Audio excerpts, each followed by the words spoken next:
Please be seated.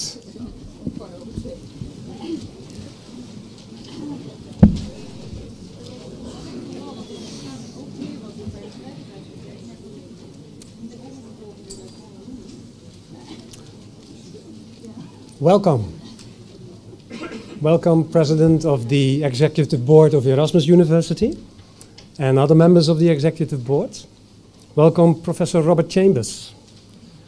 Welcome, Professor Naghromi, Mrs. Chinasen, and Rector Natalis. Your Excellencies, ambassadors, colleagues from our sister universities, colleagues from Erasmus University, welcome to ISS. Special welcome for our former staff members, and to the alumni, and to the students and staff of ISS. Welcome to our 60th anniversary. ISS, the International Institute of Social Studies of Erasmus University, Rotterdam. Now, usually I would now ask you to check your mobile telephones and to switch it off. But recently, one of my younger colleagues said that that was very old-fashioned. I should request you to switch off the ringtone, and then I should encourage you to keep on reporting of the interesting things happening here at this event on the social media, through the social media. So that is allowed. Again, welcome. The banner above our main entrance says 60 years of development studies from palace to post office. And that, of course, refers to the Palace Noordeinde, where ISS was housed 60 years ago. Then ISS moved to the Grand Hotel de Wittebrug in Scheveningen. And about 20 years ago, we moved to this wonderful building, the former headquarters of the Dutch Postal Services. From palace to post office, from royal heights to everyday fare. And that is, I think, also a good metaphor for ISS. The history of ISS covers the range of academic discipline of development studies to the real life of development practice. Development studies originates from the years immediately after the Second World War, when industrialized countries transformed their dominant role as colonizers into developers. That was the historical context in which ISS was founded. That shaped our mission, to assist developing countries to develop by, on the one hand, conceptualizing the development process, and on the other hand, by training their executives. Today, celebrating ISS 60th anniversary, that picture has completely changed, dramatically changed even. Newly industrialized countries in what used to be called the Third World are becoming the new drivers of the global economy. One-size-fits-all models for development belong to the past. Multiple modernities, multiple capitalisms are being recognized. And we have become aware that the successful economic growth of, for example, the Asian tigers and China did not emerge from free market forces, but by strictly regulated, state-controlled industrialization. But we also know that that resulted in an increase of internal inequalities. And we estimate that currently the major part of the world's poor live in middle-income countries. We've also learned that next to these macro processes, the micro level is important. That means development at the level of people. Also, in this respect, a Eurocentric view is left behind, and multicultural, value-sensitive, non-universal meanings are now widely acknowledged. That is a valuable insight. And we must continue to explain that.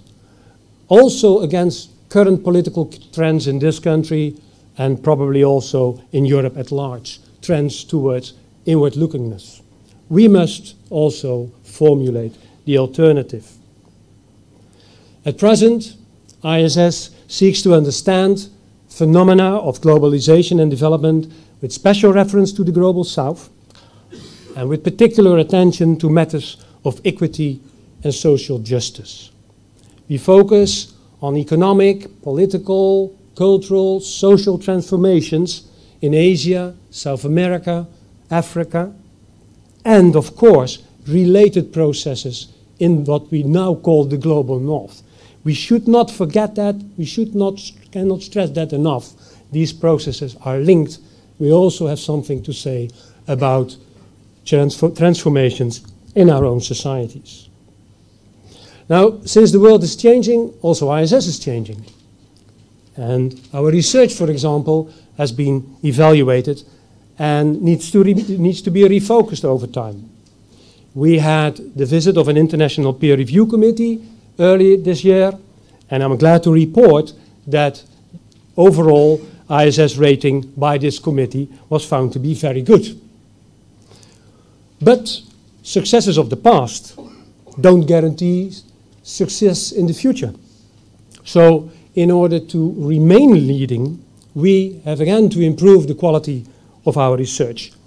And following the committee's report, new research programs were established after several rounds of internal discussion and external validation. Can I have that slide, please? New research programs that result in greater coherence, also with a view of targeting new funding opportunities, with a view to new partnerships in Erasmus University. But we should not forget again, our research is not only for academic ranking, though we can never ignore that. ISS research is meant to be societally relevant, and that means that these research programs address fundamental crises in global society at the moment. The environmental crisis, increasing inequalities, increasing human insecurity, increasing injustice, increasing income disparities. There is no better way than launching our 60th anniversary with these new research programs. And if everything goes well, you will find a brochure of these research programs. Perhaps you've received a copy already. These newly established research programs will also act as incubators for a new generation of researchers. These programs will be the primary vehicle for embedding PhD researchers in the Institute's activities and training them to become qualified researchers. Currently, ISS has about 70 registered PhD researchers. I'm also pleased to see that our first PhD candidate that obtained the doctorate degree at ISS is with us, Professor Kannan.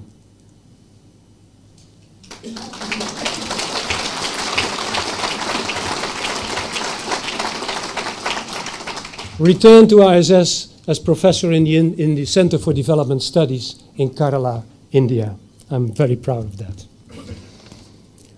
For the past 60 years, ISS has formed an international community of students and staff.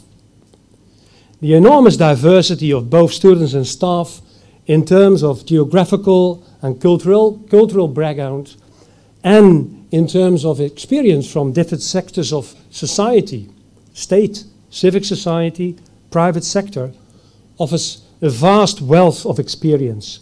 And our training program capitalizes on that. Being a research-led institute means also that research feeds into education. Our current MA program in development studies focuses on recent theories and debates in various areas of specialization. Students learn also to apply this knowledge to practical issues of development and social change. They are encouraged to develop a critical understanding of these theories, but also to develop interventions that may work. An essential part of this process is to develop skills in research methodology.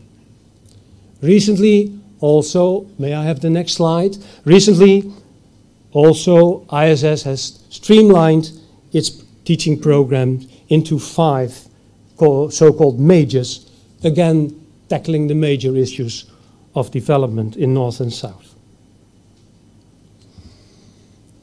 ISS is also an international hub in the international knowledge network. A hub where academics, policymakers, practitioners meet, learn, and exchange experiences. In research and teaching, we collaborate with a number of inspiring partners, and I want to present 3 of them. So now we're going to the next slide. And we start with the University of Indonesia in Jakarta, where ISS and the university have a double degree program in economics of development, chaired by Professor Nagromi, present here. We started in 2007, and initially we had between 5 and 8 students in the first few years. But more recently the number has gone up to over 10. Last year was the first year that we had well in excess of 10, in fact, 13 students. And I understand that this year again we'll have another 13 students. The idea of the project is that the University of Indonesia runs a one-year program for a select group of students, and we run the second year of the program.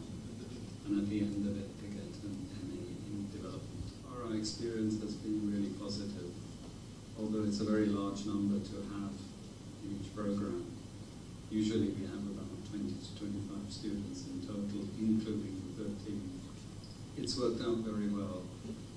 The students have blended well with the others.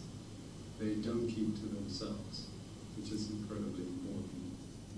What we really like about the Indonesian students is their effort. All of them try really hard. For us, the project is more than just a teaching collaboration, because we are envisaging in the future research collaboration with the University of Indonesia. Thank you, Howard. Nicholas. 13 students he was mentioning. We have been discussing with Professor Nagromi even larger numbers, and what Howard meant was that within the specialization economics of development, that is quite a considerable number.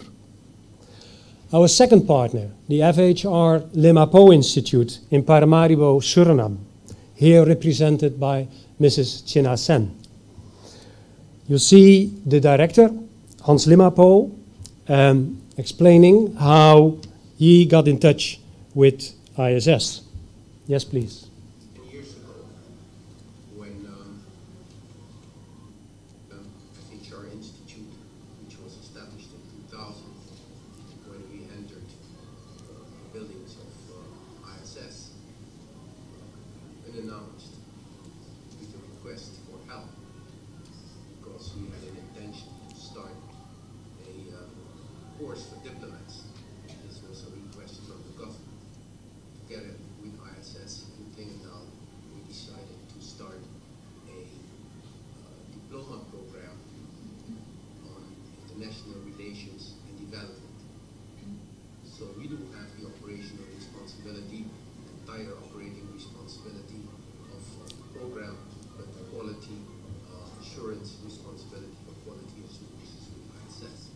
6 years ago, we decided that we should look at whether we could upgrade this diploma course into a master's. In September 2011, we obtained the EAPA accreditation.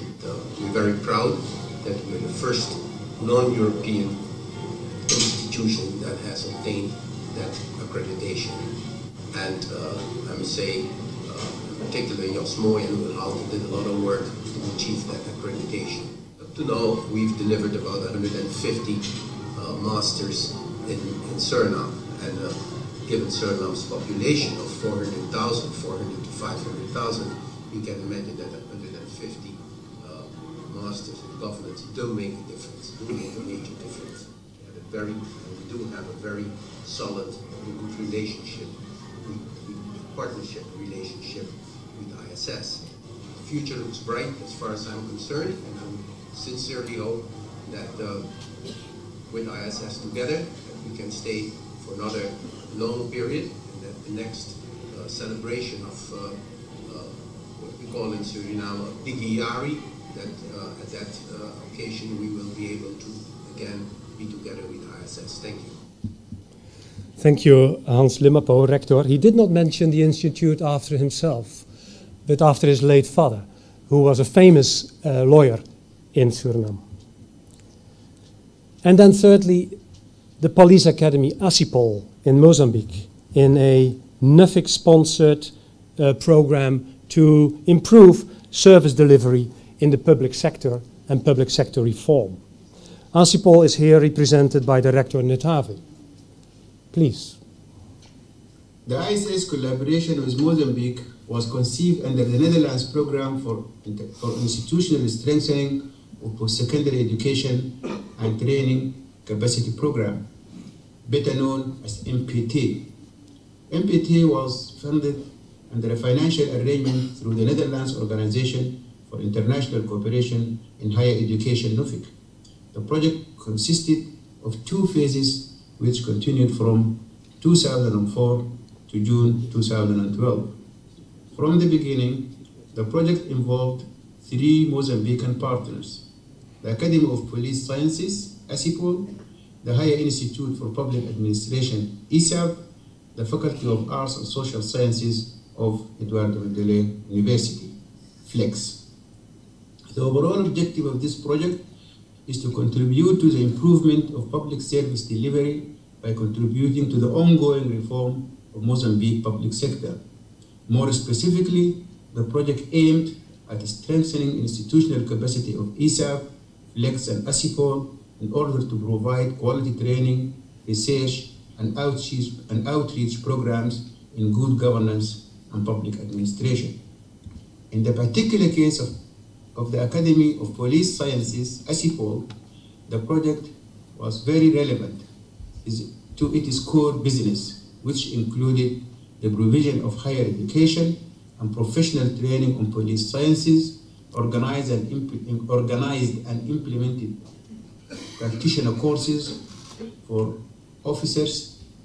police officers, and contributed to the introduction of innovation and new tactics and technology into police action. By the time the 2 phases were concluded, the project was able to strengthen ASIPOL capacity to implement its vision and mission. In figures, the project was able to train 4 PhDs, 10 masters, and a number of diploma studies. The project revised and updated the curricula, rehabilitated the library, and established 3 resource centers for distant learning. Thank you. You can understand that this field of work in the government, the public sector, and in the security sector is indeed one of the biggest challenges at the moment, and also ISS, together with ASIPOL, is facing that challenge. ISS is proud of its partners. There are many more. I picked 3 because they are represented here in the room. We have very interesting collaborations with other institutes throughout the world, and please, you will see more of them on our website, and also larger explanations of the institutes I just introduced to you. For the rest of the afternoon, I have the following program in mind.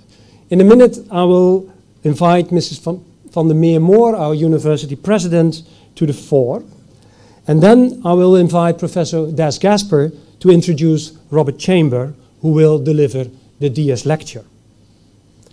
And in that respect, it's a great honor and pleasure for me to inform you that the doctorate board of Erasmus University Rotterdam, on the recommendation of the ISS Board of Graduate Studies, has granted an honorary doctorate to Professor Robert Chambers for his exceptional contributions to development studies.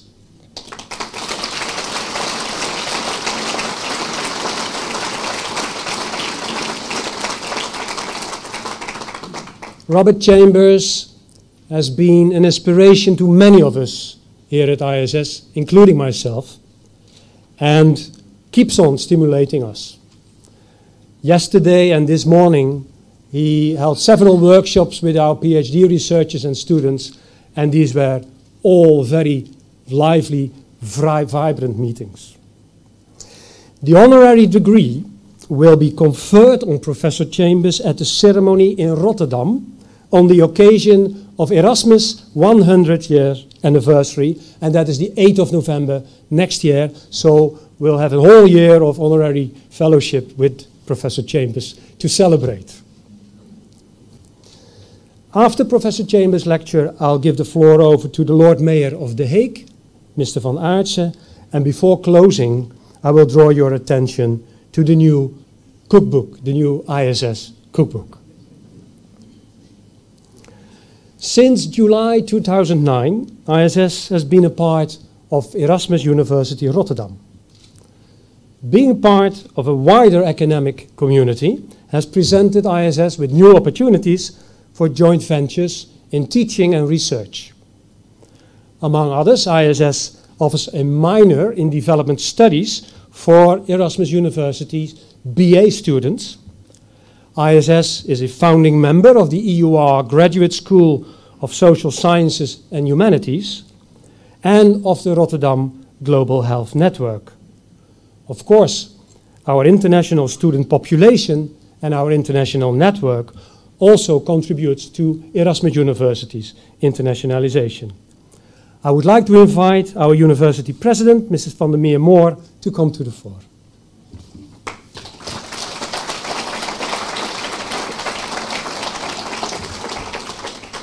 Thank you so much, Professor de Haan. And ladies and gentlemen, I promise I will not stand between you and the meat, my apologies, of this afternoon. Professor Chambers, very long. But Your Excellencies, distinguished guests, Professor Chambers, of course, Professor de Haan, let me just congratulate you. Nevertheless, if we were in the US today, I would probably say, thank you for your leadership. But we're not. So let me just say thank you for your very, very generous commitment to Erasmus University, for expressing that here today, and thank you for your everlasting commitment also to the success of ISS, because that's what we're here for today. And as you said, 60 years ago, ISS was the very first graduate school to find its way to The Hague. And until then, this city had been a beautiful, royal, though some might say rather quiet or even a little boring residential place behind a glorious row of sand dunes. And it boasted many a bureaucrat. It boasted quite a few multinationals, some public international institutions, but academically, let's face it, The Hague was nothing to write home about. So, first of all, let me congratulate you for being the very first to lend a touch of academic credibility to my hometown. And after ISS had opened the floodgates, a steady stream of researchers followed the example. Even, can I say, the University of Leiden. And they ventured into the city gates. And today, the aspirations, the academic aspirations of the municipal government are widely known and appreciated by all. So my congratulations should also extend to the empty chair there, which is the chair belonging to the mayor and of course to the alderman of the city, and I will do so later when he arrives, for their vision of The Hague as an international city of peace and justice, and for underpinning that vision with the necessary funds to make it happen. Because too often we hear many ambitions and very lofty rhetoric, and The Hague, the city of The Hague, actually puts its money where its mouth is, so to speak, and that is a precious and invaluable thing. So 60 years ago, what did the municipality of The Hague do? They extended a very warm welcome to ISS in grand style, And Professor De Haan has already alluded to that. Whereas in most university cities, including Rotterdam, your previous colleagues had to make do with scruffy and drafty and ill-maintained concrete buildings. ISS received the royal treatment. Quite literally, I would say, because its first domicile was Paleis Noordeinde, just down the road. And many a student from Africa or Latin America has many warm stories to tell about that magnificent ballroom that they actually used as a sports facility. Can you just imagine this? It conjures up images in my mind of athletes swinging from the chandeliers at the Royal Palace. It's just unbelievable. But anyway, that's how it was. And we have come a long way, haven't we, since those very early days. ISS has matured into a full-fledged institute for graduate research and education. And Erasmus University is very proud to have it under its wings. ISS is obviously well aware of all the challenges that it faces, and it has to intensify its research and increase the quality of its research and its impact against a backdrop of governmental funding, which is continually at risk. Now, this is what really amazes me and inspires me, because I'm almost tempted to say that, in fact, there seems to be an inverse relationship between the wealth of resources available to ISS and the quality of its research. So it started out at a palace, and now it's here in the formal post office. One might say it's riches to rags. But on the other hand, if you look at the impact and the quality of its research and education, it's actually the inverse relationship. It's rags to riches. So I congratulate you with that. And I have no doubt that ISS will continue to flourish and grow. In fact, 11,000 of its alumni around the globe serve as ambassadors, not only for ISS, but also for the Kingdom of the Netherlands. And this is huge soft power. We cannot underestimate the soft power that that brings, these 11,000 of our alumni. It's invaluable. It cannot be underestimated, certainly not in a world where diplomacy is no longer self-evident. I don't know why I'm looking at you while I say that, but we may have a drink later on. Diplomacy is no longer self-evident in today's world, but we have huge soft power with these 11,000 of our alumni. Okay, let me leave it at that. Wishing ISS well is a little self-serving. It feels like blowing out your own candles on a birthday cake, but then that's what we are here for, isn't it? ISS is Erasmus, and Erasmus is ISS, and yet ISS has some very unique features and attributes that belong only to ISS. So long may it last, I would say, and long may you all continue to thrive. Thank you very much.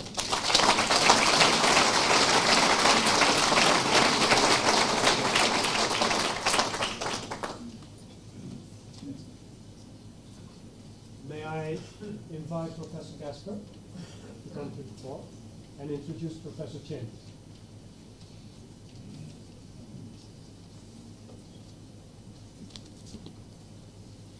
Good afternoon, honoured guests, ladies and gentlemen.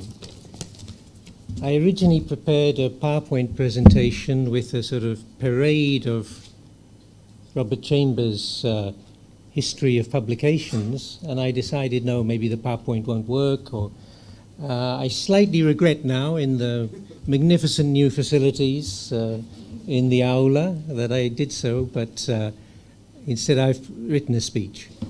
It's a privilege to introduce Robert Chambers. He's one of the most influential scholars and writers in international development studies of the past generation. For the last 40 years, he's been a researcher at the Institute of Development Studies at the University of Sussex in England. He had already become a leading figure in the field of development management in the 1970s, publishing several books on the management of land settlement schemes and much work on rural development management more broadly.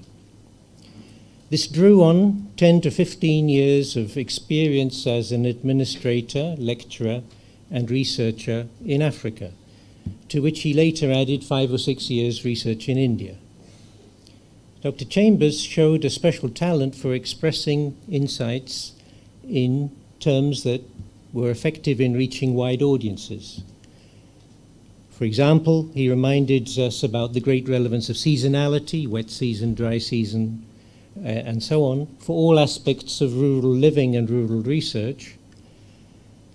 And he warned about the low relevance of highly sophisticated methods of planning, which are used after the real political decisions about proposed expenditures have in fact been made. And he suggested that in terms of methods, often, in a well-known phrase, simple is optimal. What has made Robert Chambers famous, though, has been his work from the early 1980s onwards.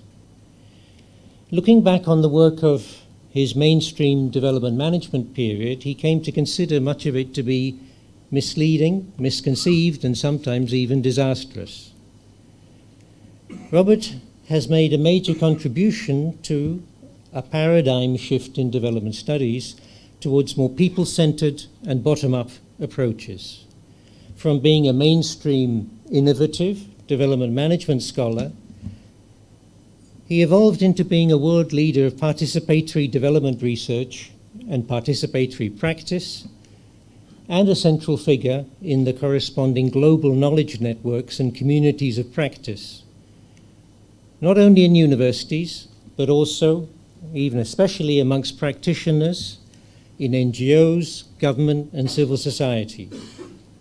He helped to identify, highlight, and memorably name many potential biases in the observation and understanding of poor people's lives, to diagnose the sources of those biases in methods of observation and analysis, and in the underlying power relations and mindsets, and then to build new methods and a system of ideas to sustain them.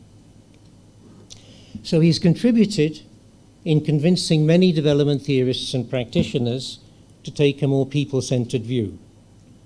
And flowing out of and partnering that view, he's helped to inspire and coordinate large networks of researchers and researcher practitioners to formulate, test, and share new sets of methods, methods that are open to ordinary people's knowledge and involvement, and in then using such methods to explore aspects of people's livelihoods and of approaches to planned change. These methods of participatory research, to quote, have broken the fixed mindset that poor people cannot contribute knowledge and understanding of their own situation. And in the judgment of many, he can be called a leader in revolutionizing development thinking, to use the title of a recent Festschrift for him published last year. Robert himself says that much of what is attributed to him is misattributed, that very often he only brought together and articulated insights from other people, but he's done that in a very effective way. Dr. Chambers has developed his methods and perspectives simultaneous with and through examining a series of economic and social sectors and issues, including land settlement schemes, water management, especially for canal irrigation, trees and forestry, and health and sanitation. And he describes his professional style as opportunistic nomadism, wandering into new intellectual and professional areas, searching for green pastures, bringing a fresh questioning eye to examine orthodoxies and generate new insights, and then moving on as the insights become routinized. A prolific writer, he has had the skills to convert his papers and journal articles into a long series of books that are accessible in both style and price to wide audiences, and so to become possibly the best known figure around the world regarding participatory research and action. It started with a book entitled Rural Development, Putting the Last First, published in 1983, which went through 14 printings and appeared in numerous languages. And it continues through to his 16th book, published this year, called Provocations for Development. By that title, he means both that he aims to disturb some conventional ideas and practices, and also that he puts forward his own ideas to be tested and improved, provocations to be developed. Chambers has practiced what he preaches, being open to diverse ideas and experiences, listening, accepting criticism, changing his mind. And some of his recent books set an example of systematically reviewing, assessing, and often criticizing and amending parts of his earlier work. Overall, his career stands out in terms of innovation, commitment, listening and collaboration, self-criticism, and more innovation. Besides his writings, he's famous as a leader of workshops, like the one he gave yesterday morning here in ISS. And recently, when I visited his home institute in England as part of an ARD peer review of teaching, the staff member who was most mentioned by students in their written evaluations was not one of the current lecturers. It was a retired professor, Robert Chambers, who leads optional, extremely popular weekend discussion sessions and workshops. We've asked Robert to, in his talk today, look back at work in which he participated to try to apply some of his ideas in the perhaps unlikely setting of the World Bank, the biggest international development organization, which sees itself as the synthesizer and articulator of the best available knowledge about international development and as the definer of best practice. It calls itself the Knowledge Bank and is sometimes known by others as the Word Bank. A decade or so ago, Robert helped to promote the idea of immersion visits for senior World Bank bureaucrats to bring them face to face with ordinary people and to clarify, test, and review their assumptions. He also worked with the group in one corner of the bank in the so-called Voices of the Poor research project, and he's now going to reflect on that study, seen 10 years later. I've spoken here on behalf also of my colleague Bert Helmsing. In the time available, we could only hint at the range and richness of Robert Chambers' contributions. And I now happily make way for Robert himself to present his lecture.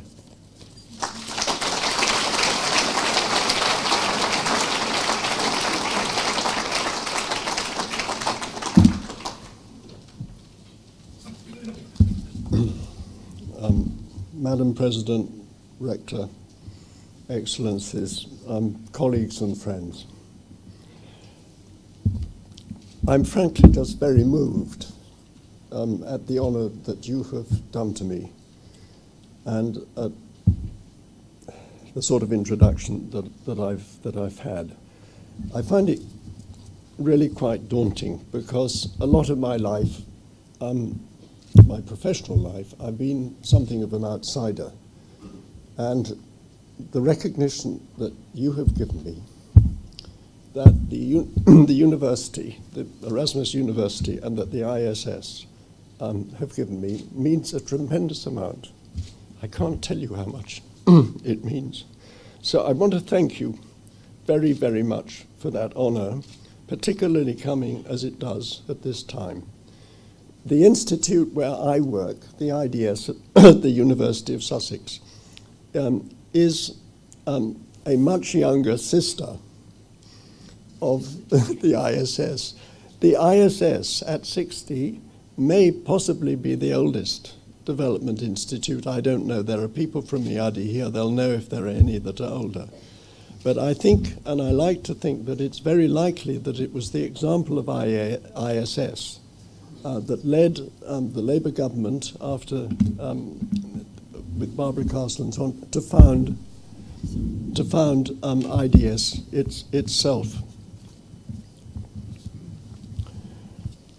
IDS and I find IDS and ISS have a tremendous amount in common, and there's a lot of very fruitful collaboration that takes place between individuals and on research programs and so on. And I hope that that will continue.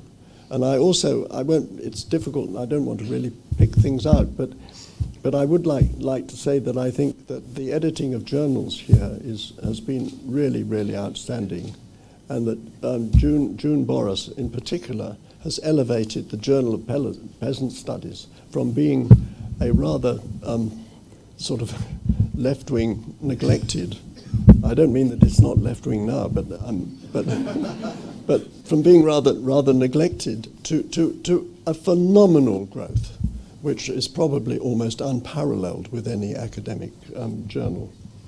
And the same sort of thing can be said about development and change and so on. I'd also like to express my gratitude to my family, because as Des said, I've had a nomadic existence, and this has been nomadic literally in terms of moving frequently. And Jenny, my wife, who's unable to be here today, unfortunately, and my children have suffered as a result of that. And I've been the person who has really been calling the shots about where we should go and where we should leave. If this was happening nowadays, I would be lambasted for being gender insensitive, which indeed I was. One of the things that happens as you get older can really be a source of fun, and this is to identify the different markers which come up. If you're my shape and size, one of them is the first time you hear yourself described as sprightly. Another one is the first time which some of you will have experienced, a young woman, I mean males, or possibly females as well, when a young woman offers to give up her seat to you. Another one which I've had, and thank you, another one which I've had is when you're standing in a long queue and they come up and offer you a wheelchair. Another, which I was so senile I didn't accept, it was really stupid.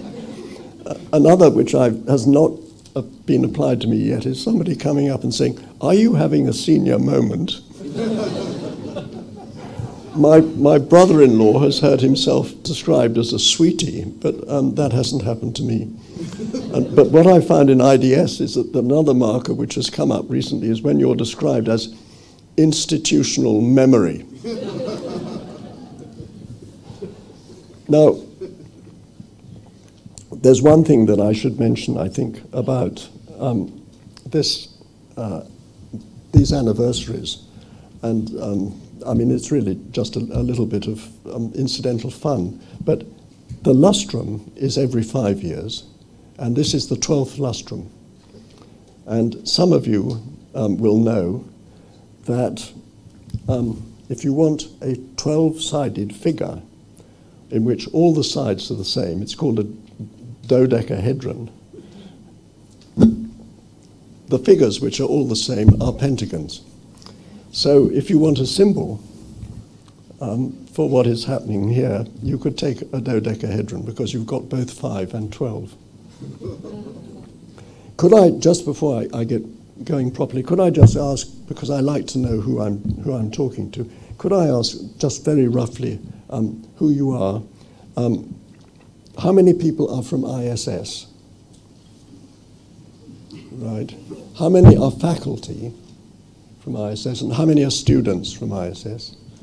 That's really interesting. Are there people from NGOs? Oh, quite a lot from NGOs. Are people from government? Good, good. No, it's more than one. It's several. People who are freelancers in development? Yeah, a few. And what have I missed? Well, people from, academics, people from other universities. I mean, well, people from the Erasmus University. Yes, I'm sorry. And people from other universities. Yes. So it's a very wide range, and I think I got some idea. But I probably missed out a very significant group, have I? The wives of professors, please, let us on.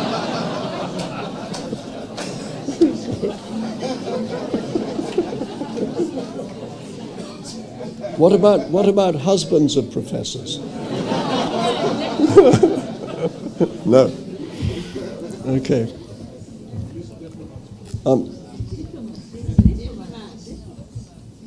It was quite dangerous to ask me to reflect backwards, because one of the things which happens as you get older is the thing which is on your sheet. It mentions the ERR. This is not the economic rate of return. This is the egocentric reminiscence ratio. And this is the proportion of a person's speech which is devoted to the past. And it's the theory is, the hypotheses are it's higher among men than women.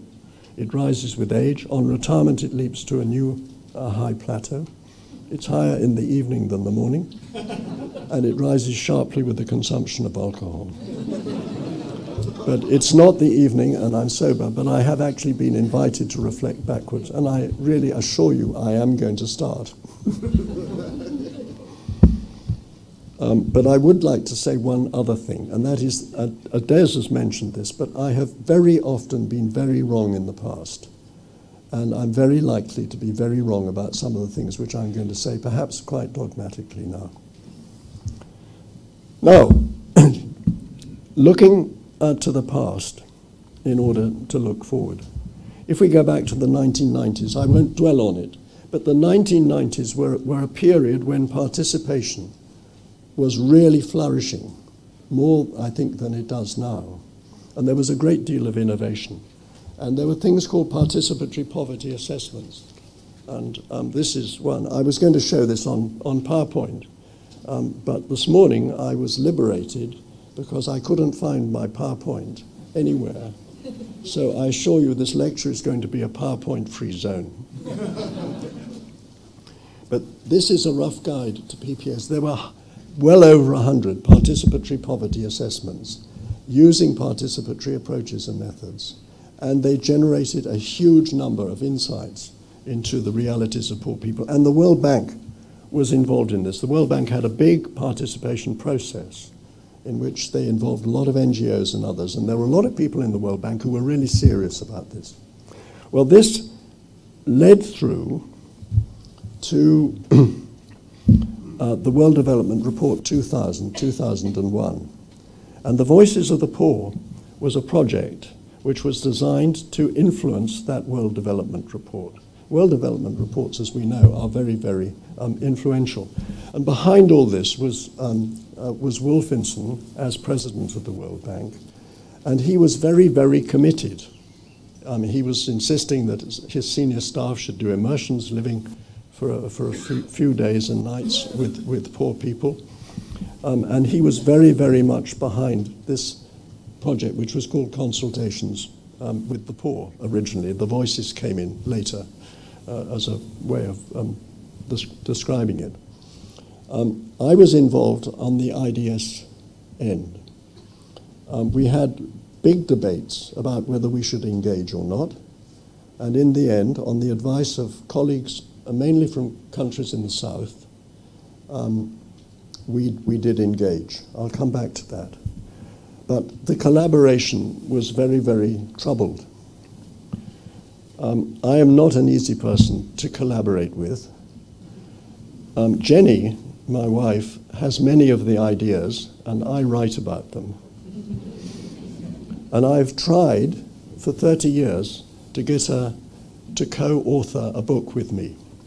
But she has said that she's seen me collaborating with other people and the disastrous results, and she does not want to destroy forever what little remains of a once beautiful relationship.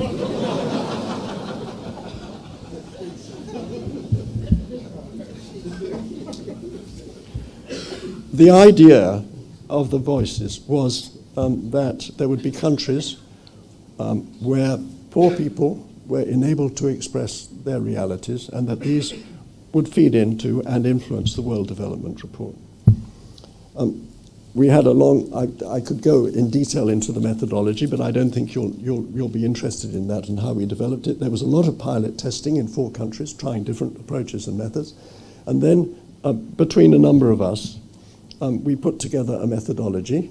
And if you're interested in it, this is the methodology guide, which you can download. It's on the back of your sheet.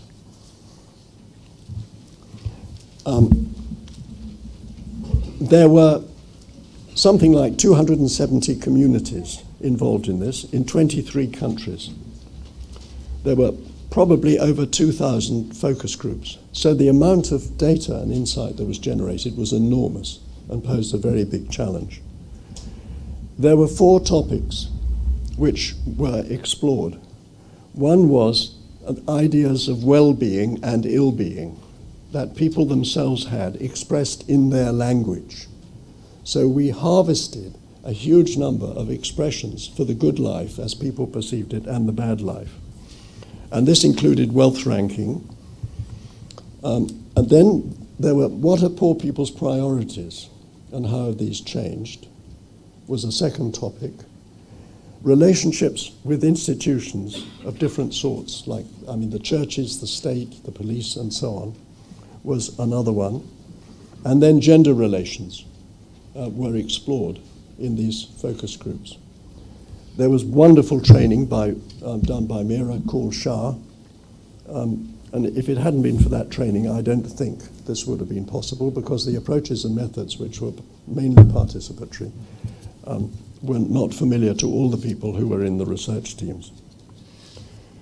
We then had a great struggle with the synthesis of a huge amount of data, and I was involved in that. To my shame, I wasn't involved in the fieldwork.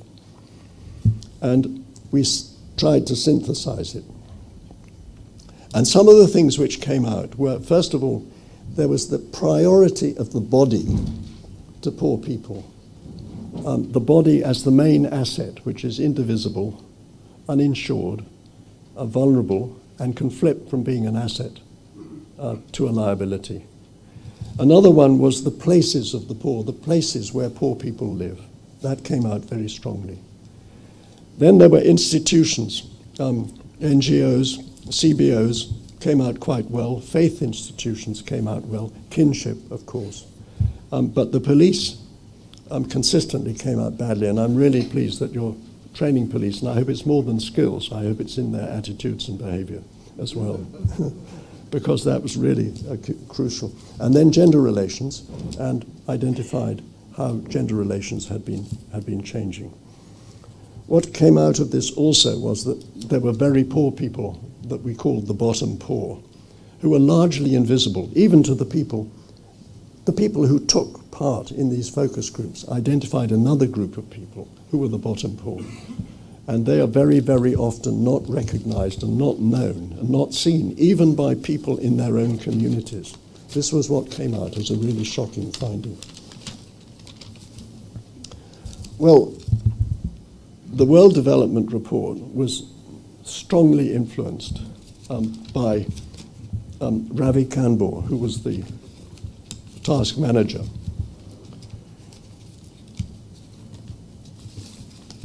He did a wonderful job.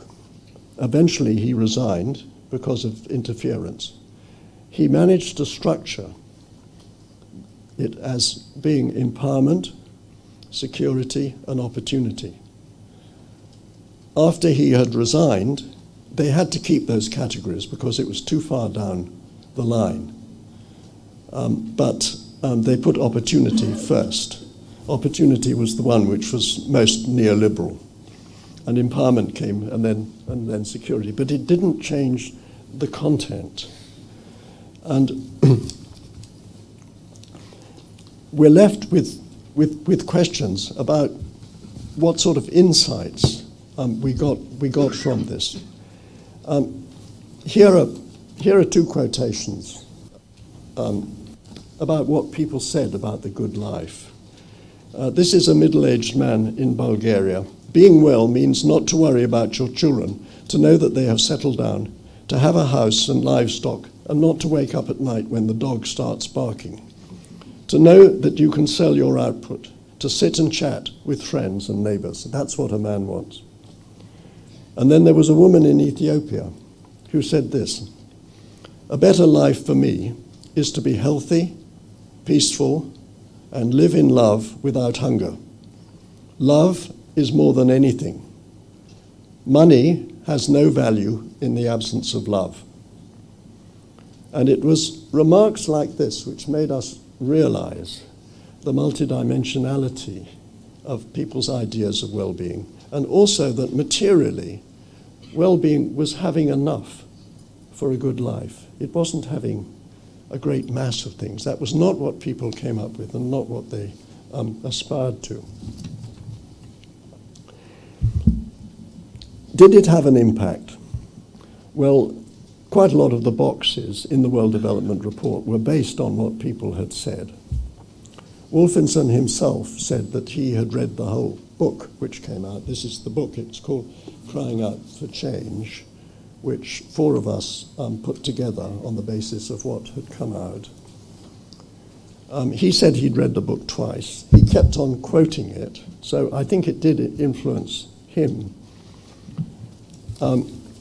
It certainly influenced me because I found some of the things which have been revealed there really quite outraging and very, very disturbing, some of the quotations.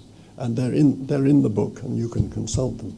But that the poorer people are, and the weaker they are, the less they're paid.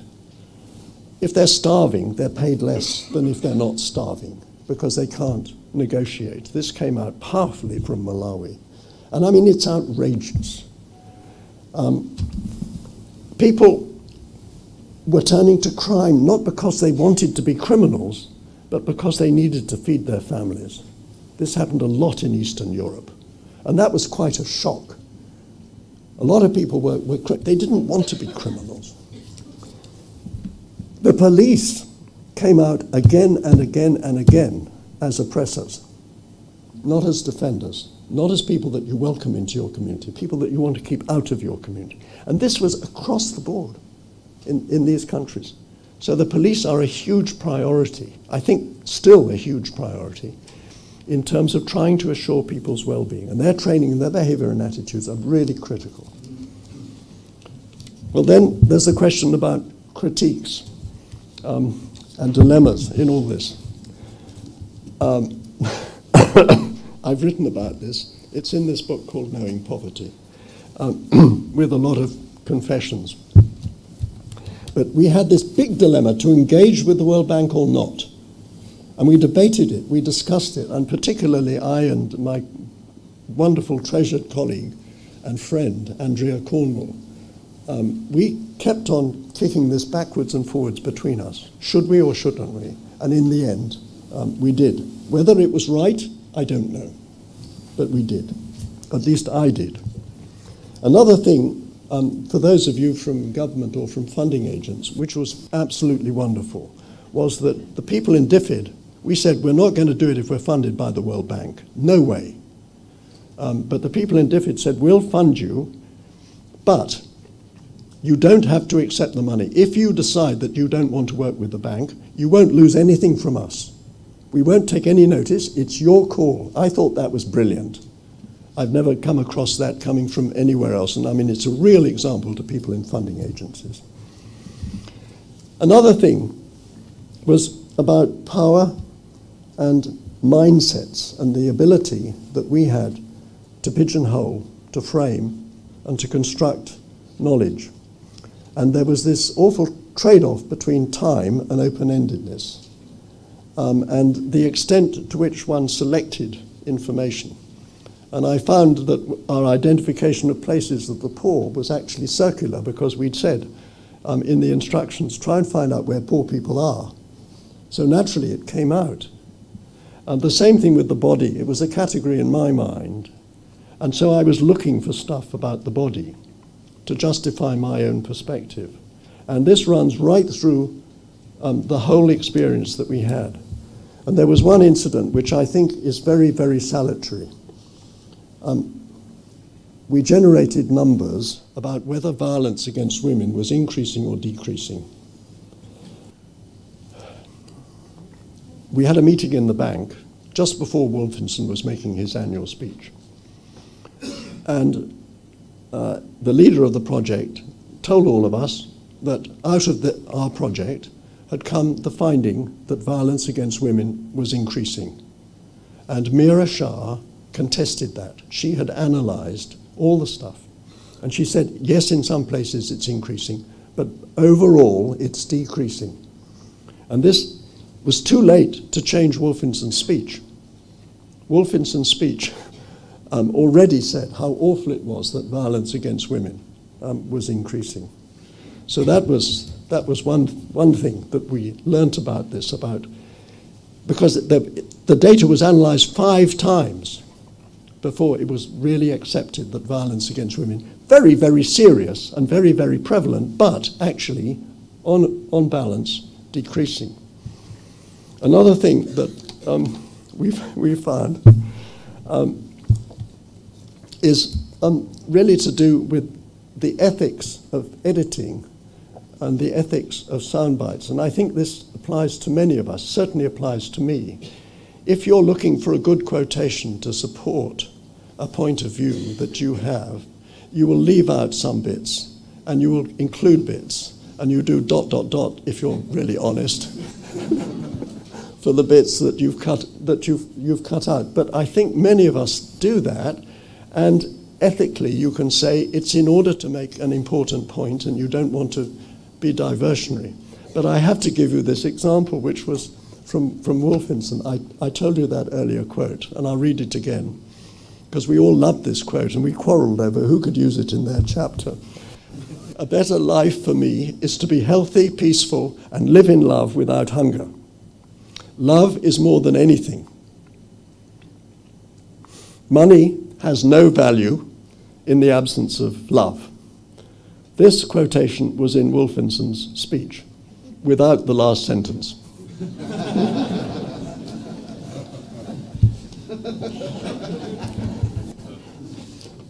Wolfinson himself probably didn't know that, because speech writers, I've come to learn, are very, very powerful people, because they're the people who do the editing. Another dilemma that we had was over numbers and generating numbers. And in the middle of this, which was meant to be a participatory process, the bank suddenly introduced a questionnaire. And we absolutely refused, and we managed to push back on it. But nevertheless, we did manage to generate numbers. Another thing I discovered about editing is the power that editors have. How many of us have edited stuff? Oh gosh, oh my goodness, there's a huge amount of experience. Well, I was very upset. I was writing the chapter on powerlessness. I was very upset by this. And my text about the 4th draft of it went to a World Bank editor, and it came back from him, and he said, I have cut out all the bits that are emotional.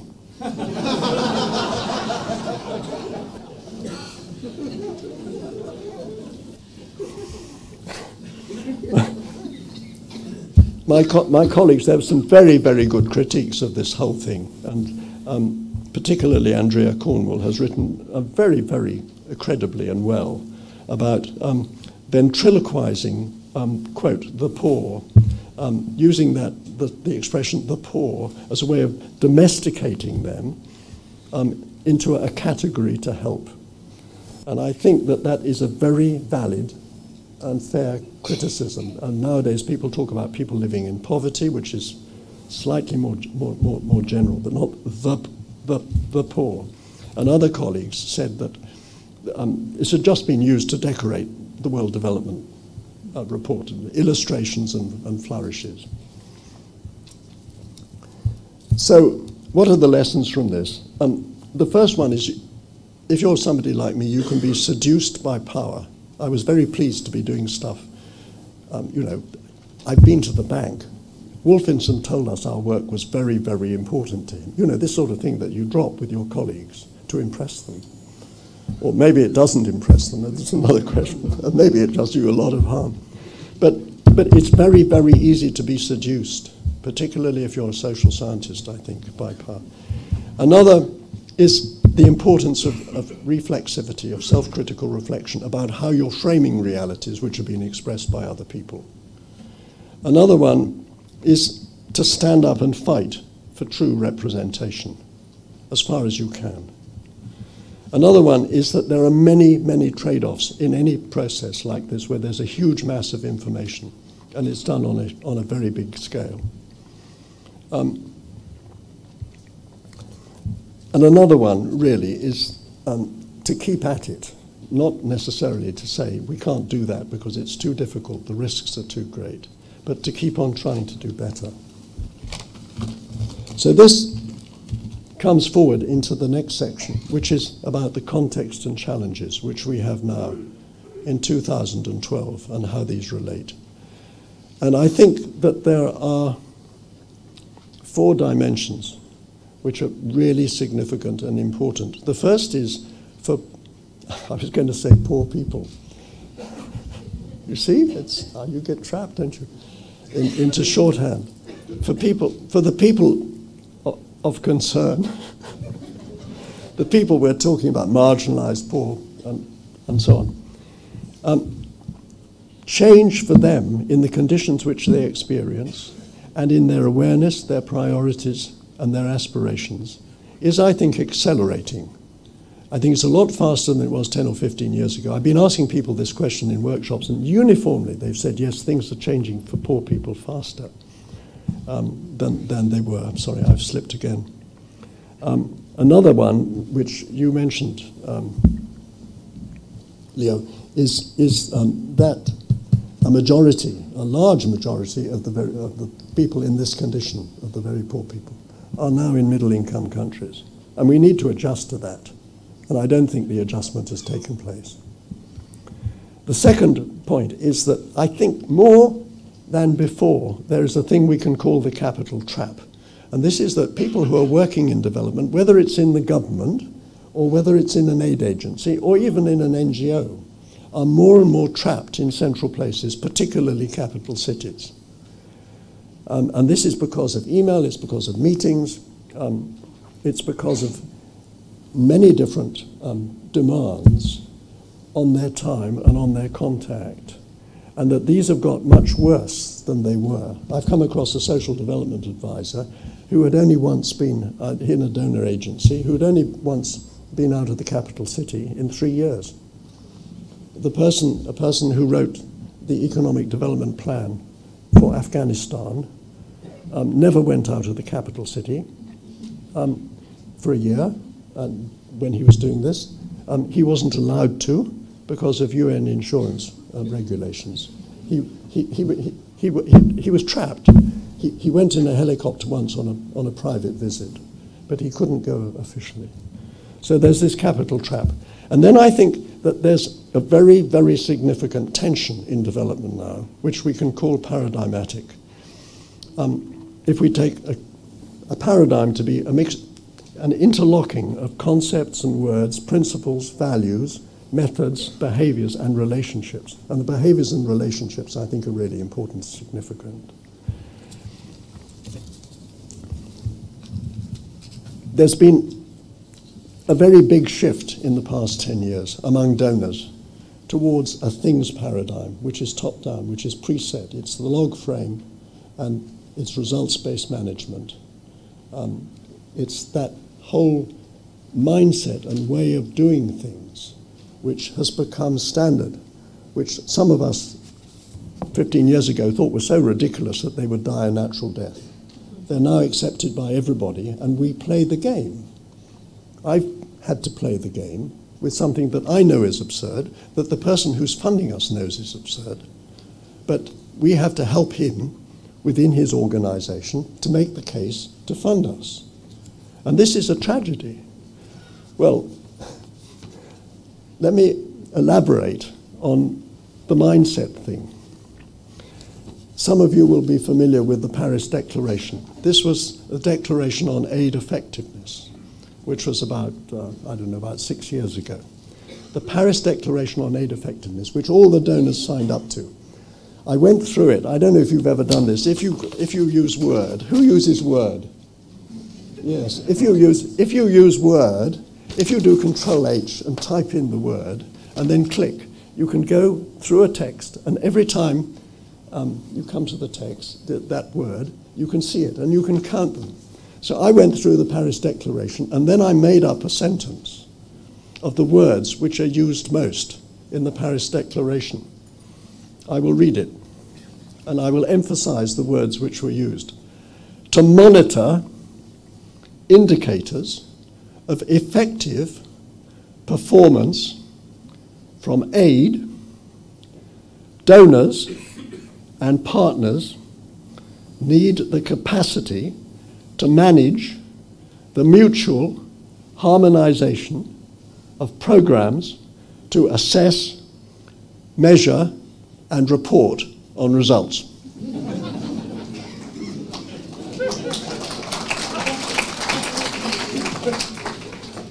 I then thought of a whole raft of words which I thought it would be interesting to see if these are in the Paris Declaration. And none of the words that I'm going to emphasize now in this shadow sentence, none of them is in the Paris Declaration. You won't believe it. To negotiate and evolve agreements that optimize outcomes for poor, vulnerable, and marginalized people requires compromises and trade-offs based on personal conviction, interactions, and relationships that nurture trust and reflective appreciation of power and conflicts. None of those words appears in this.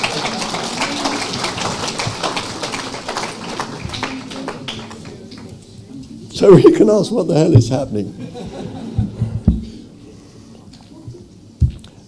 But the other thing which is really good that's happening, and many of you in this room are probably involved in this, is that there is an explosion of participatory methodologies going on.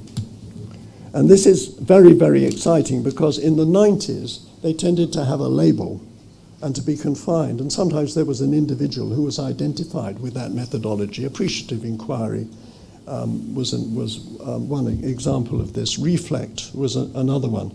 I think we're in a different space now. There are more and more people, particularly in NGOs, but also even in governments, who are picking up bits and pieces of participatory methods, and they're cobbling them together, and they're inventing their own to create an approach which fits a particular context. And this is a very important and largely unrecognized development which has been taking place.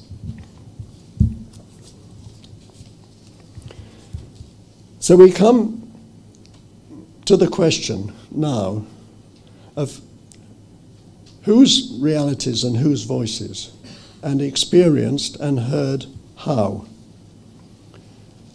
I'm going to give you two examples of what I think are very, very significant contributions, which many people don't know about, which is perfectly understandable. The first one is the reality check approach.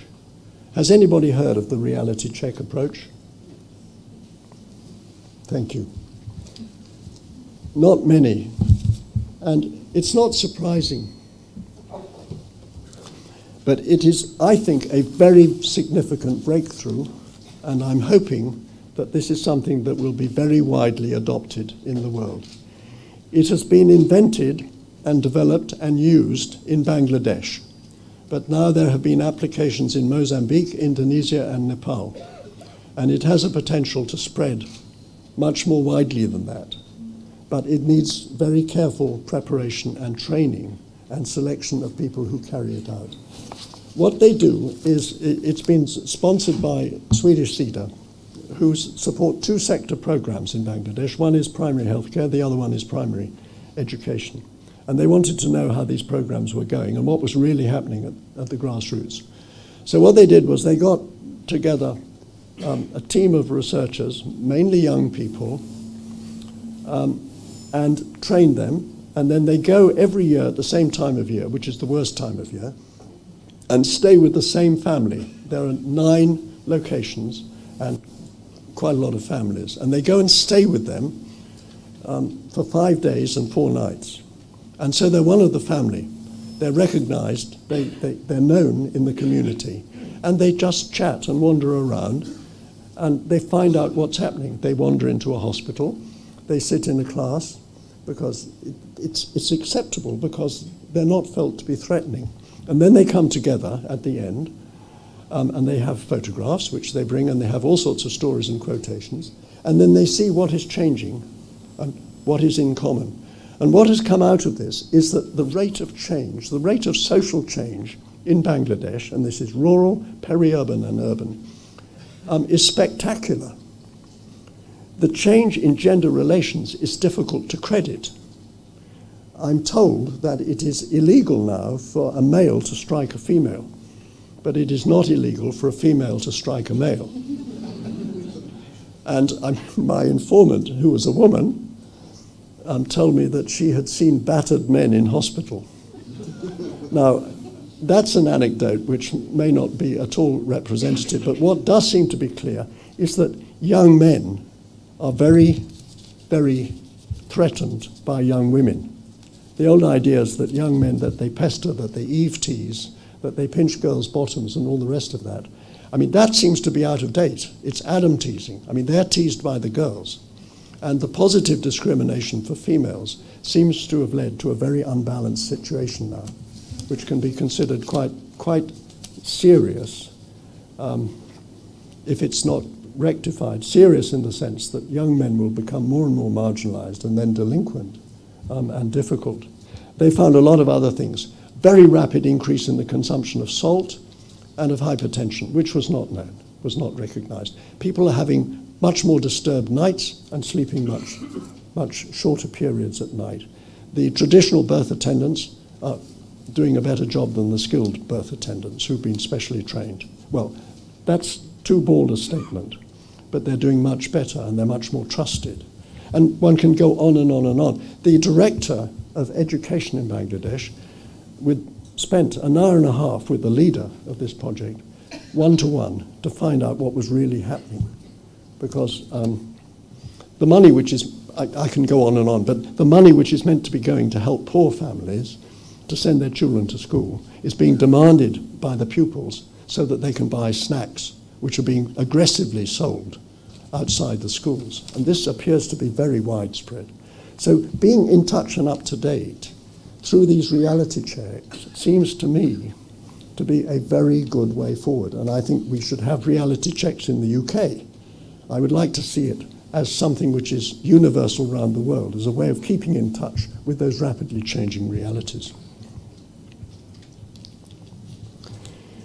The other one that I want to mention is a document called Time to Listen, which I only got 3 weeks ago, but it is extremely relevant. It's very, very powerful, and it should be read by everybody in an INGO, by everybody who works in any aid agencies. The reference is on the back. It's called Time to Listen.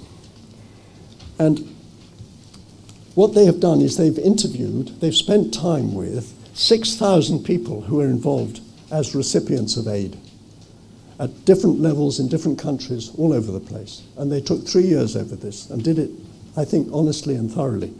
And what they've come up with is a devastating critique. It's not that people say we don't want aid. That's not what they're saying. They say we appreciate aid, but we don't want it the way it comes. This is a quotation. They're very careful about their syntax, not to exaggerate and not to say everyone. I mean, they say this at the beginning. They'll say often if it's often. But listen to this. This is a direct quotation. Every story of effective aid told by aid recipients included a description of particular staff who worked in ways that developed respect and trust with aid recipients. Every story of effective aid is based on relationship and on trust. And what they said again and again was what we want is presence. We want people involved we want them to be there. We don't want them to keep on changing or to be absent or sitting in the capital city. We want that direct human contact with them. I recommend that document to you. It'll be $10 from Amazon, or it'll be free to download. And it should be out really quite soon. So now this brings me towards the end. In this context, what to do? Particularly the post-MDG focus. There are a lot of initiatives, and I know there was a Yesterday, I think there was a session about this. There's a high-level panel. There are different groups. There's an NGO group called Beyond 2015, which has got over 400 organizations engaged in post-2015. UNDP has got a big thing with capital city meetings. Bono has got something called The One, and IDS is now involved with others in something called Participate, which is going to involve immersions. It's going to involve multimedia. It's going to be innovative and differentiated in various ways. And the hope is that from that, people's own articulation of what their priorities are post-2015 will come through.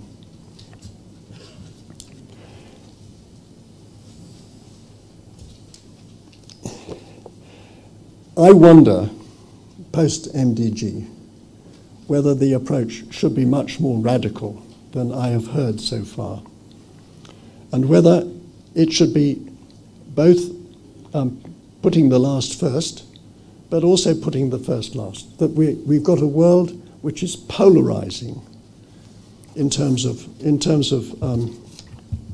equality. Some of you will have come across an incredibly important book, I think, by Wilkinson and Pickett called The Spirit Level. Have you? Who's some of you know the book? I'm just going to read you a section from this. Across whole populations, rates of mental illness are 5 times higher in the most unequal compared with the least unequal societies.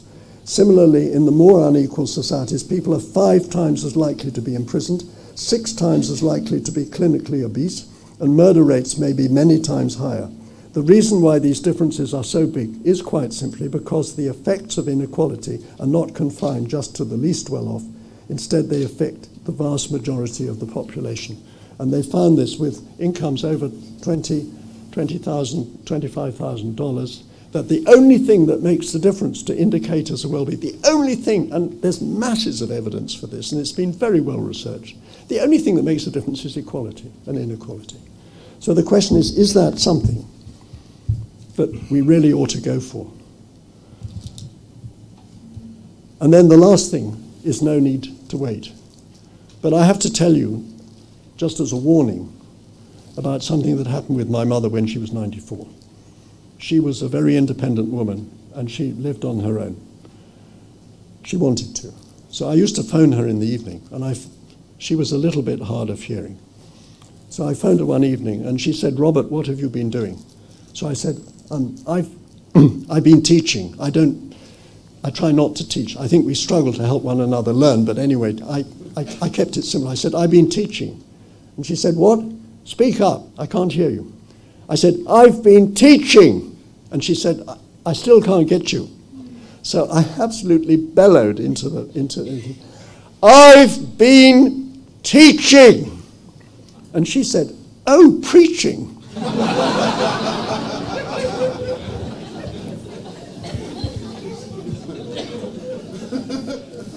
And this last bit that I'm coming to now, I mean, it may sound like teaching and preaching, and if it does, I'm sorry. That's not the intention. Maybe there should be question marks over all this. But what I'm saying is, look, 2015. Is 2015 January 2015, or is it December 2015? I bet you it's December. And if that's the case, it's 3 years off. Just imagine, we've got 2013, 2014, and then 2015. More than 3 years before the end of the MDGs. So we shouldn't wait. That's why it says no need to wait. Now the ABC, which is there, stands for attitude and behavior change. And this is simply that the personal dimension in development seems to be critical and relatively neglected. And that if there are to be big changes, they have to come from people, and from many people behaving differently and relating to one another differently. And that's where time to listen, which is coming out soon, is so important. And the 3 R's, the first R, it's not reading, writing, arithmetic. The first R is reflexivity, critical reflection. I would love it if every university course had a session at the end when it's specialized, economic, social anthropology, it doesn't matter what, to reflect on what the vocabulary and the concepts that have been embedded, internalized through that course, how they affect the way in which those who are leaving university courses see the world and will interpret the world for the rest of their lives. Because it's hugely different by discipline. I found that I can tell the discipline of somebody who's written a report by just looking at the words. It's not difficult. And that's how people conceptualize the world. So I would ask this question, should reflexivity, should that be embedded in university education? The second one is the importance of realism and rapid realism, which is keeping in touch and up to date with what's happening. And the third one, and that's where the reality checks come in, and the third one is reversals. And this is turning things on their head. The World Development Report was attacking poverty. We haven't had a World Development Report called attacking wealth.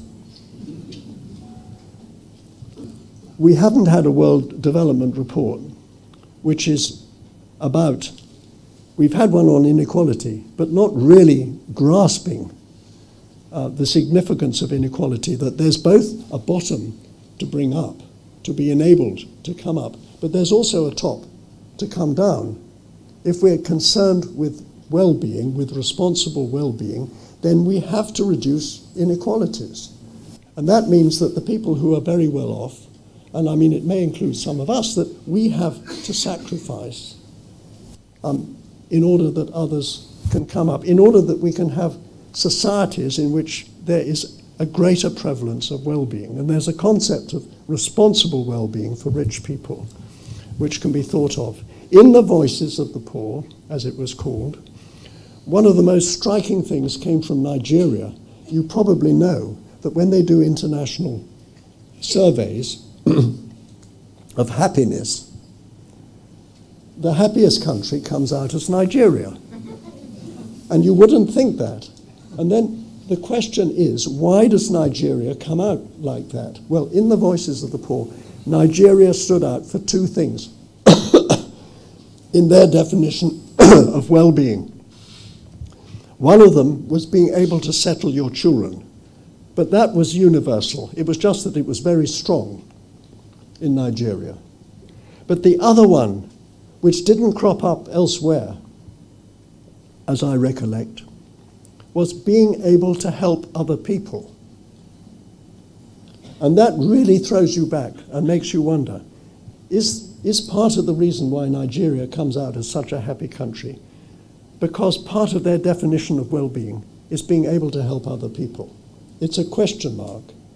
But if there's anything in that, I think it's got a very powerful message. In the Voices also, there was a man in Kyrgyzstan who said this: if somebody's well-being is based on the ill-being of someone else, it is not a true well-being. So let me end with a very short doggerel. Othering people is identifying people as being different. We other them and preach their rights while missing others from our sights. Let's bring those others within range. The rich and powerful have to change. We, all of us, we have to change. Do we need a pedagogy for the powerful? Do we need a World Development Report, an alternative World Development Report, which is tackling issues of wealth and tackling issues of inequality? Is this a nettle that we need to grasp, that we just don't want to because it's too difficult? So should we be moving from voices of the poor to choices of the rich and powerful? Thank you.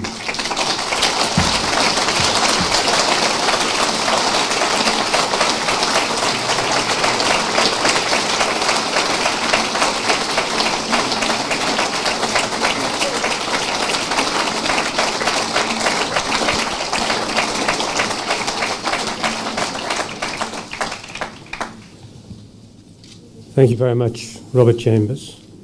A few months ago you told me you couldn't lecture. You can't lecture, you said. I don't know how to lecture. Well, lecturing is all about inspiring people. Sometimes bringing messages across. That may be preaching. Sometimes it's worthwhile to listen to those kind of lectures. Thank you for bringing us back to what really matters, and also for teaching us modesty. Thank you very much.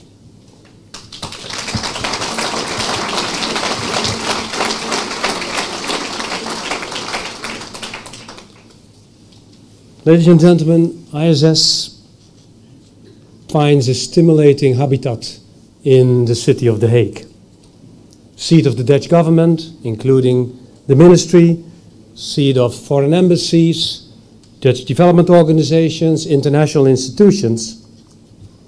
And so ISS also wants to contribute to the expertise of The Hague as a city of peace and justice. We are an active member of the Hague Academic Coalition, and we work together with the newly created Hague Institute for International Global Justice. In our conference program tomorrow and the day after, so we continue even on Saturday,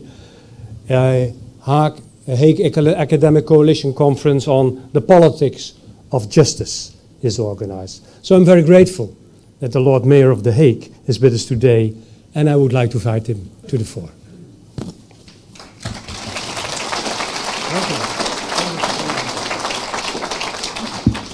Well, thank you, Rector, Your Excellencies, ladies and gentlemen.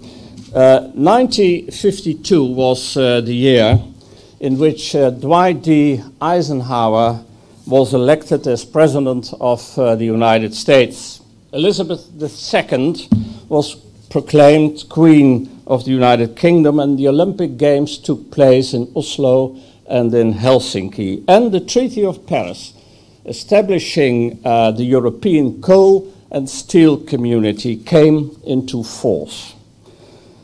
In that same year, a new chapter opened in the, let me say, the academic vocation of the city of The Hague.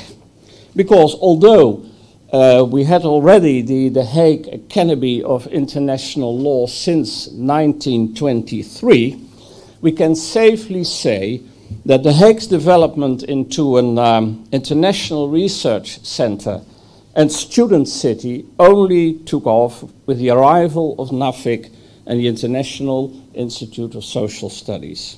It was initially not even certain whether this great institution would be founded here. According to the paper that then existed, the Haagse Courant, of the 14th of October 1952, Amsterdam and The Hague, and I quote, battled, as we now sometimes do, battled for the institute, unquote. The final choice fell to The Hague is partly due to the uncrowned king of the port of Amsterdam, of Rotterdam, in those days, Karel van der Mandelen, the co-founder of the Nederlandse Economische Hogeschool, the then business school, the forerunner to the Erasmus University. And he chose The Hague because, and I again quote, I wish to support every effort which will help to make this city an international city of high repute, unquote. And that's history. So it came to pass. And the choice of The Hague also shows how far-sighted people like Karel van der Mandelen were at the time, operating in the early 50s. In fact, they created the forerunner of the metropolitan region, Rotterdam, The Hague, before even that terminology existed. And with the merger of ISS and the Erasmus University, you could say, Madam President, the cycle is complete. And I think we all, here in Rotterdam, and of course here at the Institute and in The Hague, we are very happy with this, this fact. From palace to post office, That's in a nutshell how the history of ISS, the ISS building here, could be described. And omitting, for the sake of simplicity, the Witte Brug, where Nuffic and ISS both lived and were houses. From palace to post office, it may sound rather offhand to maybe some of you, but I wish to assure you here and now that is far from the case, because this building, the former headquarters of the Dutch post office, is quite rightly a protected national monument, and it is among the, some say, most beautiful office buildings here in The Hague, built in the beginning of the 20th century. The Hague is particularly honored, of course, by the presence of ISS since 1952, and particularly with the developments over the past 20 years. The Hague has developed enormously, thanks to the ISS, thanks to, and you referred already to it in your speech, thanks to all the alumni of ISS. An enormous network of enormous importance for the Netherlands, of course, but also for the city of The Hague. And all this, the internationalizing, so to say, of the city of The Hague couldn't have been possible without the ISS. And of course, ISS has benefited a little bit from the internationalizing side of the city of The Hague. Of course, that's the case as well. Well, the city of The Hague, and on behalf of the city administration, I can congratulate you with your 60th anniversary. And I'm delighted that I not only stand here speaking, not preaching, but speaking, but I have to present, and gladly will do so, a gift to you on behalf of the city of The Hague. It is in fact a new maze, and I would like to, zou u, meneer Maarten Kramer, who made the new maze, come forward? So, yeah, the man with the hat, please, because I think you should present here, be present here as well, because you're the artist who made the new maze, he used parts of the old Nigerian chieftain staff, which until recently served as the maze for ISS. The new maze, not only, but you will discover that, Rector Magnificus, when you accept it, of course, it makes a little bit of noise, you can hear that. But it has decorative elements which expresses the link between The Hague and Rotterdam, Rotterdam and The Hague. And it has the stork in it as well. The symbol of The Hague, as you know, not a stork, not a striding stork, as in the coat of arms of the city of The Hague, but a stork in flight, symbolic of the international position, I think, of two cities, Rotterdam and The Hague. So, if you allow me, Rector, I will hand you over this gift, and I hope you will accept it.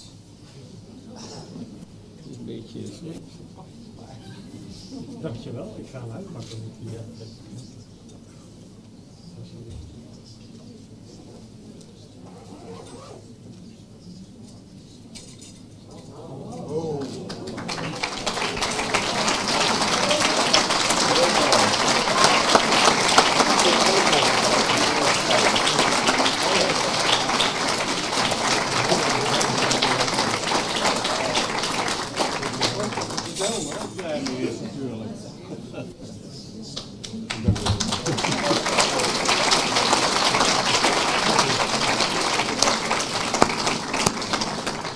Thank you, Lord Mayor, for your wonderful present. A token of an example of the cordial relationship between the municipality, ISS, and Erasmus University. ISS have been using this Nigerian staff as its Beale staff, and then it broke some time ago. And now it is including the stork and the bells again, to be used in our academic ceremonies. You will see how it works in a moment. No, we won't have the hora est today.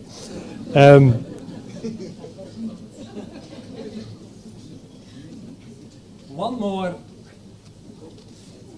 item on the agenda, as you can see, but not the least, because on the occasion of the ISS Lustrum in 2002 and also in 2007, staff members edited ISS cookbooks. And this lustrum again they did. As usual, staff and students contribute recipes to the cookbook, but this time also ISS counterparts and colleagues from Erasmus University, including Director Magnificus, or perhaps rather Mrs. Smith, and the university president send us recipes. The result is a tasteful global collection of recipes. All the recipes have been tested, that is prepared and tasted by the editors. That's very important, not only to have the correct measurements, for example, of curry, but previous cookbooks also had recipes of fried rattlesnake.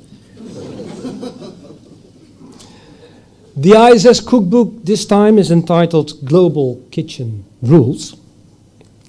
It has a dual purpose. Of course, first of all, to share recipes between staff, students, alumni of ISS. It's a community creating activity.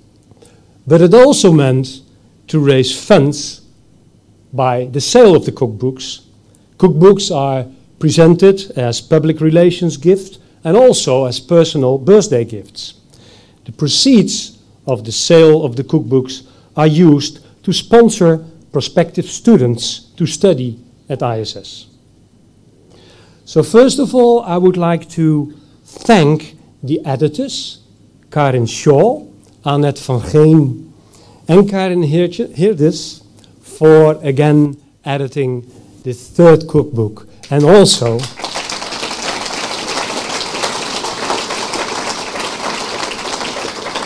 by doing that, reinforcing ISS as a community. Now I would like to invite two ISS students to come to the fore who received a fellowship from the Cookbook Fund. Those are Rafella Haan from the United States and Abdelhadi Abdelgaffer from Sudan. Please come to the fore.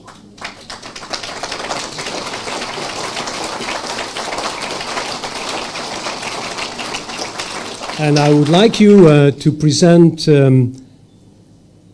a box with the 3 cookbooks. That means the new cookbook and all the cookbooks to our special guests of today, the University President, Professor Chambers and the Lord Mayor. But first of all, the floor is yours. Hi everyone. I would like to say thanks to the Cookbook again for this wonderful fellowship. And I am very grateful to join you in this prestigious academic institute, and I'm looking forward for more memories. Thank you.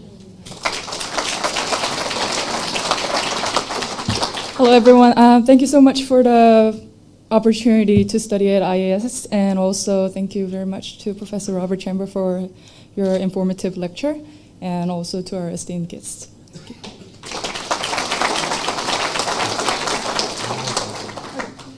And I'd like to present the box set of three cookbooks, including the new one, to our esteemed guests.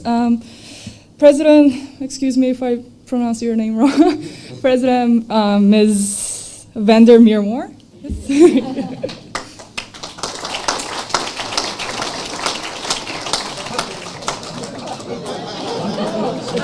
If you look at the cookbook, she added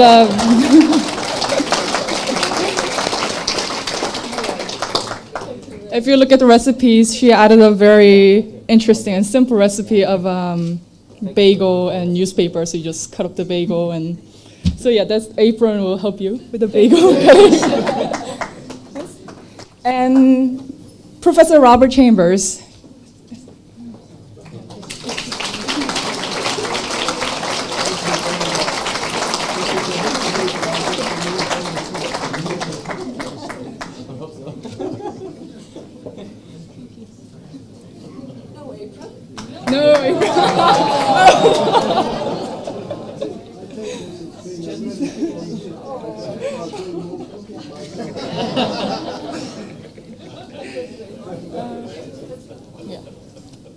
And the Mayor van Aartsen.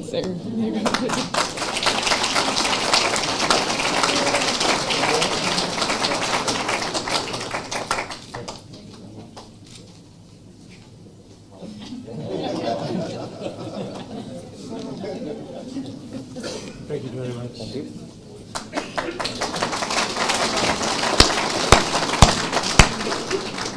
Thank you very much, Rafaela and Hedy. Of course, ladies and gentlemen, the costs of the cookbook were covered by sponsors. And so you've seen their logos.